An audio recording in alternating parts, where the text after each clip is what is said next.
నమస్తే, welcome to V10 news. వ్యక్తిగత విమర్శలు చేస్తే ఊరుకోం, ఎమ్మెల్యే హెచ్చరిక. సంగారెడ్డి జిల్లా నారాయణఖేడ్ నియోజకవర్గం గత పాలకులు వ్యక్తిగత విమర్శలు చేస్తే ఊరుకోబోమని నారాయణఖేడ్ ఎమ్మెల్యే సంజీవారెడ్డి హెచ్చరించారు. ఎమ్మెల్యే క్యాంపు కార్యాలయంలో గురువారం ప్రెస్ మీట్ లో మాట్లాడారు. రాష్ట్రాన్ని దివాలా తీసిన బీఆర్ఎస్ నాయకులు కేవలం బురద చల్లేందుకే పని కట్టుకున్నారని విమర్శించారు. ప్రతిపక్షాలు నిర్మాణాత్మక సూచనలు చేయాలని కోరారు. వ్యక్తిగత విమర్శలు మానుకోవాలని హితవు పలికారు. కానీ ఏదో ఒకటి అబద్ధాలు చెప్పి బురద చల్లే కార్యక్రమం చెప్తే ఊరుకునే ప్రసక్తి లేదు. ఇంకా పర్సనల్ క్రిటిసిజం కూడా వస్తూ ఉన్నారు. మేము మాట్లాడాలంటే మాకు కూడా వస్తాయి. పర్సనల్ క్రిటిసిజం చేయాలంటే ఎంత అంటే చేయగలుగుతాం. నీ చాలా ఉన్నాయి, నీ వీక్ పాయింట్లు చాలా ఉన్నాయి. నీ వీక్ పాయింట్లన్నీ మీరు ఎక్కడెక్కడ తప్పులు చేసిండ్రో అవన్నీ బయటికి తీయగలుగుతాం మేము.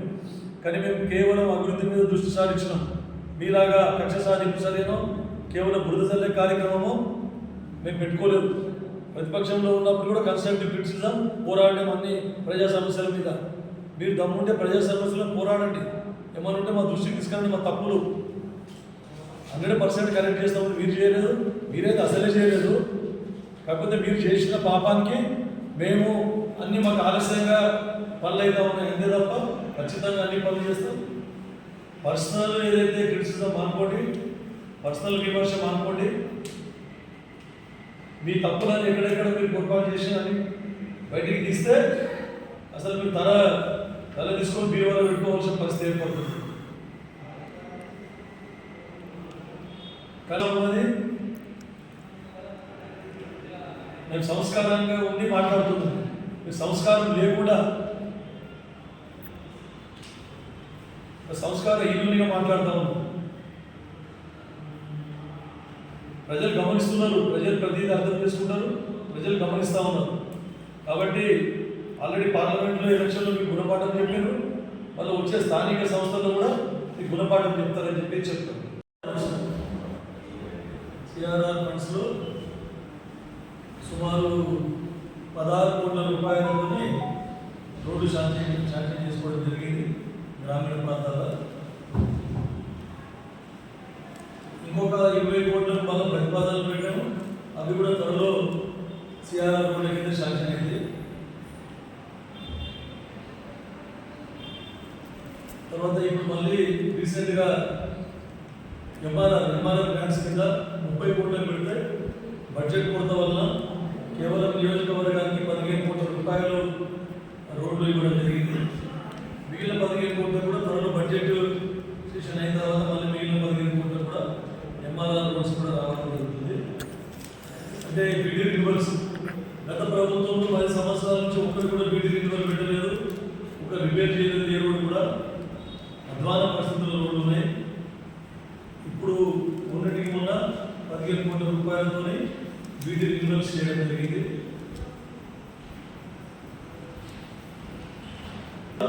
నారాయణఖేడ్ నియోజకవర్గానికి సుమారు 20 కోట్ల రూపాయలు మనకు శాంక్షన్ చేయడం జరిగింది. తాండాలకు కానీ, ఎస్టీ అడ్మినిస్ట్రేషన్ కానీ, గ్రామీణ ప్రాంతాల రోడ్లకు 20 కోట్ల రూపాయలు STS ఈఎన్సీ గారి దగ్గర మంత్రి గారు సమీక్ష నిర్వహించడం జరిగింది. దాంట్లో కూడా నేను ఫస్ట్ గతంలో ప్రతిపాదించిన 1,00,00,000 రూపాయలతోనే మనకు ఇది క్వశ్చన్స్ రావడం జరిగింది. ఎక్కడెక్కడ అవసరం ఉందో అక్కడక్కడ బోర్లు, పైప్ లైన్లు అక్కడ కూడా దారిని తీర్చడానికి పనులు చేపట్టడం జరుగుతుంది. ఇంకా కూడా ఇంకొక 3 కోట్ల రూపాయల నారాయణఖేడ్ నియోజకవర్గానికి మిషన్ భగీరథ చాలా చోట్ల ఫెయిల్ అయింది. అటువంటి చోట్ల మనం ఆల్టర్నేట్ సోర్స్ గురించి 3.5 కోట్ల రూపాయలతోని ప్రతిపాదనలు పెట్టాం. అది కూడా మంత్రి గారు త్వరలో పాజిటివ్గా రెస్పాండ్ అయ్యారు. త్వరలో శాంక్షన్ చేస్తామని చెప్పారు. ఇది ఒకటి. జిల్లా అన్ని నియోజకవర్గాల వారీగా గౌరవ మంత్రివర్యులు దామోదర్ రాజేంద్ర గారు గ్రిడ్ వాళ్ళతోనే, ఆర్డబ్ల్యూఎస్ వాళ్ళతోనే సమీక్ష నిర్వహించి ప్రతిపాదనలు పంపడం జరిగింది. మంత్రి గారి దగ్గర నిన్ననే మొత్తం స్టేట్ లెవెల్ మీటింగ్ జరిగింది. ఆర్డబ్ల్యూఎస్ డ్రింకింగ్ వాటర్ ఏజెన్సీతోని. దాంట్లో కూడా మళ్ళీ మనకు త్వరలోనే ఇంకా కొన్ని గ్రాంట్స్ వస్తాయి. రావడానికి మీకు ఇబ్బంది అవుతుందని చెప్పేసి సింగూరులో మినిమం లెవెల్ మెయింటైన్ చేయాలి. నారాయణఖేడ్ నియోజకవర్గం చుట్టుపక్కల నియోజకవర్గాల బోర్లు డ్రై కాకుండా మినిమం 520 లెవెల్ మెయింటైన్ చేయాలి సింగూరులో అని కూడా దానికి కూడా కలెక్టర్ గారికి తర్వాత మంత్రి గారికి చెప్పడం జరిగింది. వారు కూడా దాన్ని ఒప్పుకున్నారు. 520 మినిమం మెయింటైన్ చేస్తాం. 520 మెయింటైన్ చేస్తేనే మనం చేపట్టబోయే బసవేశ్వర ప్రాజెక్టు కూడా ఆ లెవెల్ మెయింటైన్ అయింది.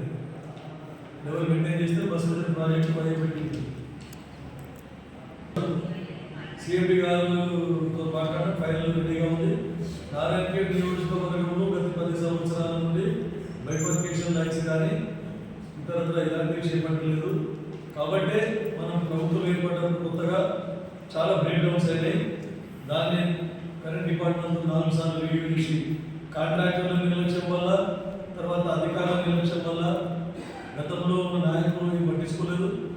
కాబట్టి వాళ్ళ ఇష్టారాజ్యంగా నిర్మించిన కరెంట్ డిపార్ట్మెంట్ని కనిపెట్ట కాకుండా ఒక్కొక్కటి ప్రక్షాళన చేసుకుని చక్రపేట మండలం జిల్లాలో నారాయణఖేడ్ నియోజకవర్గంలోని అన్ని మండలాలు చక్రపేట ఆల్రెడీ వర్క్ స్టార్ట్ అయినాయి. 1,39 లక్షలు పెట్టడం జరిగింది. త్వరలో మనకు గ్రాంట్స్ వస్తే అన్ని బైఫర్కేషన్ బ్రాంచ్ పెట్టి అక్కడ ఆల్రెడీ ఆ ఫీడర్స్ ఇక్కడ కంపెనీ లాంగెస్ట్ ఫీడర్ ఇవన్నీ కూడా సపరేట్గా జరుగుతుంది. 132 kV సబ్స్టేషన్కి నిబంధనల ప్రకారం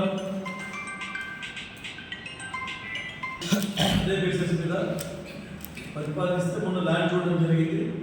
ల్యాండ్ కంటి మండలంలో ఫస్ట్ చూసిన తర్వాత వాళ్ళు కంటి లేకుండా ఇక్కడ శ్రీకాకుళం నల్లవాగ దగ్గర చూడమని చెప్తే దానికి కూడా ల్యాండ్ ఐడెంటిఫై చేసారు. ఇన్స్పెక్షన్ రిపోర్ట్ కూడా ఫిజిబిలిటీ రిపోర్ట్ ఇచ్చారు.